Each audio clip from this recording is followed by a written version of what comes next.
विश्वविद्यापीठाचे केंद्रीय संघटना महामंत्री धर्मेंद्रजी, आदरणीय प्रांतमंत्री संजयजी, अध्यक्ष पांडुरंगजी यांना तुम्ही राठी म्हणा.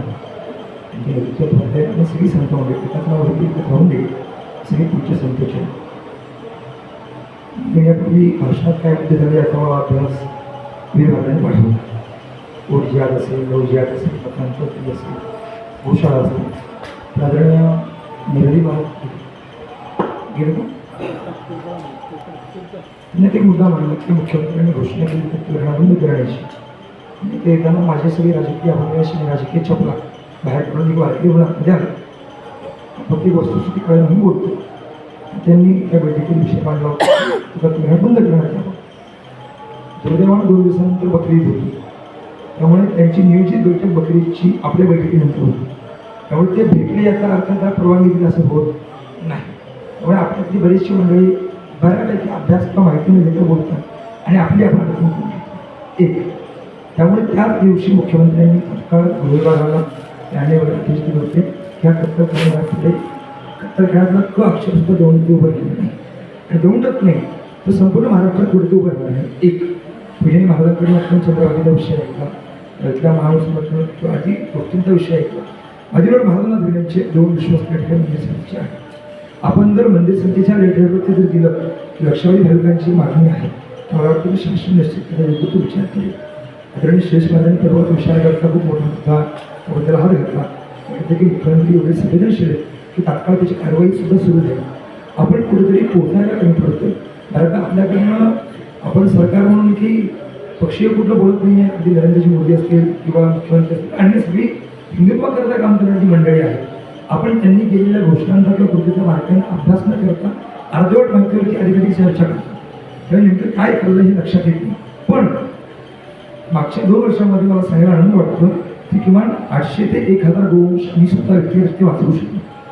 पण माझ्या पण काही मर्यादा पडतात. माझ्या दृष्टीनं मी मोदीजींना काही भेटलेलं नाही. भेटून क्लिअर तिथपर्यंत पोहोचणं सगळं अवघड आहे. पण आमच्याकरता तिथपर्यंत जर आपण एक दुवा किंवा मेसेज देत असाल तर आता महाराष्ट्रामध्ये गोसेवा आयोग खूप मोठा सक्रिय आहे. आयोग झाला आहे, आयोगाला जर अधिकारच नाही काही करण्याची तर मग त्याच्यातून निष्पन्न काय होतं. आज आम्ही किती वेळा एस पीना फोन करणार किंवा किती वेळा किंवा मुख्यमंत्र्यांना दरवेळी फोन करणार याच्यावरती जर केंद्राकडनं काही विशेष जबाबदारी किंवा सूचना जर खाली आल्या खात्रीपूर्वक सांगतो की ती काल परत 2 मुलं असती पंढरपुरातली इथली हिंदुत्ववादी काम करायला मी मला काल संध्याकाळी 6 वाजता विषय दाखवला. एक व्हिडिओ सांगितला तात्काळ एस पीना फोन केला. एस पीची मटणाची दुकान बंद केली. घोषणा झाली होती तर त्याचं दुकान चालू होतं. त्यांना कोणते वर्तुळ सांगावं लागतं. तर 80 वेळ फक्त येऊ नये. आपल्या पद्धतीने सूचना गेल्या तर ते होईल. निवडणुका डोळ्यापुढे आहेत. मशिदीतनं फक्त निघत असतील तर निश्चित कीर्तनकारांनी देखील धर्माविषयी बोललं पाहिजे. हे फक्त दुर्दैव मला या बैठकीत सगळे हो बोलतात आम्ही बोलू.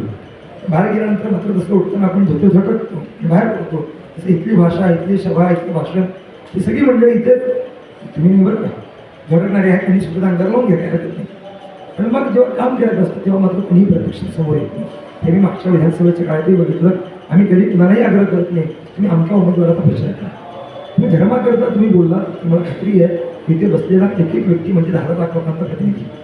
त्यामुळे आपण सगळ्यांचं निश्चित मनावर घेतलं तर ते होईल. आणि व्यक्तिगतरित्या एक आध्यात्मिक क्षेत्र प्रमुख म्हणून माझ्या निदर्शनास आदरणीय ज्या ज्या काही गोष्टी आहेत त्याच्या प्रत्येक गोष्टीवरती 99% नाही 100% काम झालं. फक्त जर आपल्या पातळीवरून जर केंद्रातून काही मदत मिळत असेल तर तशी अधिकार तशी निर्देश खाली दिले अर्थात ती मंडळी ऐकणारी आहे. कारण की आपण जर तेनीची पंथे चालू जाता कुठे ना कुठे म्हणता काही मोदीजी ज्या वाटेवर चालले त्याच्याकडे मुख्यमंत्री का शिंदे चालले. त्यामुळे खात्री आहे की आपल्याकडनं जेव्हा वरिष्ठांकडे तशी निरोप जाते तर आपल्याकडे जवळपास 25,000 मुलांचा वेळ एज्युकेटेड मुलांचा एक मोठी संघटना होती. फक्त त्यांना कार्यान्वित करण्याकरता किंवा त्यांना पाठबळ देण्याकरता काहीतरी विशेष सूचना भरून आल्या पाहिजे. आणि मी 2 वर्ष बोलतो तर मी सूर्यवान सक्षम आहे तेव्हा मी घर घरून बोलू शकतो. आणि जेव्हा एखाद्या कीर्तनकार काळात घरची स्वतःची चिंता आहे बाकी अन्य गोष्टी आहेत काहीतरी त्याच्या व्यवस्थेकरता सुद्धा देखील आपल्याला पाहावं लागतं. त्याकरता संबंधित केंद्राची सूचना दिली पाहिजे. त्याला विषयी देण्यांना 20 रुपये देण्यात जोपर्यंत त्यांना आपण वारकऱ्यांना काही देत नाही तरी आपले लोक ओरडतात मुसलमानांना 10 कोटी दिली हरियाणा अनुदान दिलं अमकं केलं तमकं केलं आणि इकडे 3 कोटी दिले तरी आपलीच लोक ओरडतात. चर्चा करण्याकरता बाहेरनं माणसं नाही करत नाही. तिथे बसलेल्यांपैकी लोक म्हणतात की मग कोणी सांग मागितली होती का. त्यामुळे आपले झोप आपलेच जात अशी अवस्था आहे. त्यामुळे मला म्हणजे की आपण जर एखाद्या रोडण्या कामाला आखून गेला तर निश्चित तो रोडमॅप पूर्णतः फॉलो करण्याच्या जबाबदारी आम्ही निश्चित सुद्धा बाळगू. ह्याविषयी राज्य सरकारचा विश्व हिंदू परिषद आणि मला असं वाटतं की छत्रपती शिवाजी महाराजांनी 2 डोळे राज्याला पडले. समर्थ रामदासस्वामी असतील, भवानी असतील, अनेक लोक असतील. तसं सध्याचं सरकार तर विश्व हिंदू परिषद असेल, भारतीय लोक असतील, जेवढ्या काही आध्यात्मिक संस्था आहेत, संघ असं आणि अन्य ज्या ज्या काही धर्माकरता काम करतात, मला वाटतं की ह्या सगळ्या संस्थांचे डोळे म्हणजे आपण जर आम्हाला दिशा दाखवली तर निश्चित वारकरी संप्रदायात नाही तर जवळपास 118 संप्रदायांची संघटनेमधल्या मागच्या 2 वर्षामध्ये आध्यात्मिक संघटना केलेली आहे. खरं तर त्याचा सगळ्यांना प्राण आहे. त्यासोबत अन्य जे काही पंथ ज्या धर्माकरता काम करतात ती मंडळ सुद्धा आपल्या सुरू होईल. फक्त आम्हाला रोडमॅप दाखवण्याचं काम आपण करावं. आदरणीय शरीरजींनी म्हटल्या काळात आमची जेव्हा भेट झाली त्यांनी काही सूचना दिल्या, आठवणींनी काही सूचना दिल्या, त्याच्यावरती एक प्रकल्प बनवून मुख्यमंत्र्यांना तो सादर केला. आता वेळ आहे आपल्या सगळ्या गोष्टीने सांगितलं पाहिजे त्यांना बाबा हे तुमच्याकडे जे आलं आहे मधल्या काळात कोणतरी अनेक व्यक्ती चालणार होतो वारीमध्ये, देवाकडे येण्यापासून भाग्य लागतं. आपल्या करण्याचं काम विचार तो आलाच नाही. आम्हाला वाईट वाटलं. ते प्रार्थना केली होती की बाबा ह्याला काहीतरी बुद्धी जे खाणे ते व्यंकट सांगू सत्कर्म काहीतरी होईल बाबा सगळे लागतात. त्यांना दुर्दैव की त्याच्यानंतर पुण्यात नाही आहे. पण त्याच्या आधी सुद्धा आम्ही काही सूचना केल्या होत्या की काही पत्रक वारकऱ्यांपर्यंत गेले पाहिजे. ती लोक नरेटिव्ह साठी आपण केलं पाहिजे. पण वरिष्ठांकडे काही लोकांकडे देऊन सुद्धा ती पत्रकं आमच्या ताब्यात मिळाली नाही. दुर्दैव आम्हाला लोकांना घेता येईल.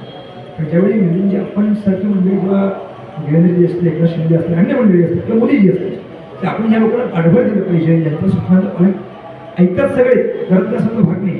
पण त्यांनाही काही मर्यादा ज्यावेळी आपण त्यांच्या मागे धाक असेल. मला वाटतं की मुख्यमंत्री काय म्हणतात की राजकीय राजशक्ती ही खाली आहे, धर्मशक्ती वरती आहे. ज्यावेळी आम्ही बोलतो फिरल्या की प्रतिबिंब पडते. आपल्यासाठी संत मंडळी बोलतील परिस्थिती नियमित होईल. माझ्याकडे व्यक्तिगतरित्या जोडी काही सगळ्याच वंश देण्याची खात्री आहे. तरी चुकीचं काम आमच्याकडनं होणार नाही. कारण की आम्ही काम करताना संस्थांना विचारून करतो. तर आपल्या जेवढ्या काही सूचना आहेत, जेवढे काही बैठकीतून उद्योगात झाले आपले सांगतो त्या सगळ्याचं तंतोतंत कटाकीवर पालन करण्याचं काम 36 जिल्ह्यामध्ये जेवढं काही माझ्याकडे संदर्भ झाला आहे तो निश्चित पूर्णतः करते याची खाई देतो. आणि सरकार सगळ्यांच्या पाठीशी सुद्धा म्हणून नाही तर मुख्यमंत्र्यांना सुद्धा कळवळ होते. त्यांना पैसे कोणी मागितलेले नाही. मग ते उघड बोलायला काही हरकत नाही. प्रत्येक मला मी बोलवून घेतलं, सांगितलं माझी मनापासून इच्छा मला मुख्यमंत्री वारकऱ्यांना पैसे द्यायचे. तर फक्त हे मी डायरेक्ट सांगू शकत नाही, म्हणजे मागणी केली पाहिजे. मागच्या तुम्ही बोलता का त्यांच्या सूचनेनुसार मी ते बोलतो. त्यामुळे कोणी मागणी केली नाही, त्यांनी पैसे दिले आणि व्यवस्थित खर्च करत नाही.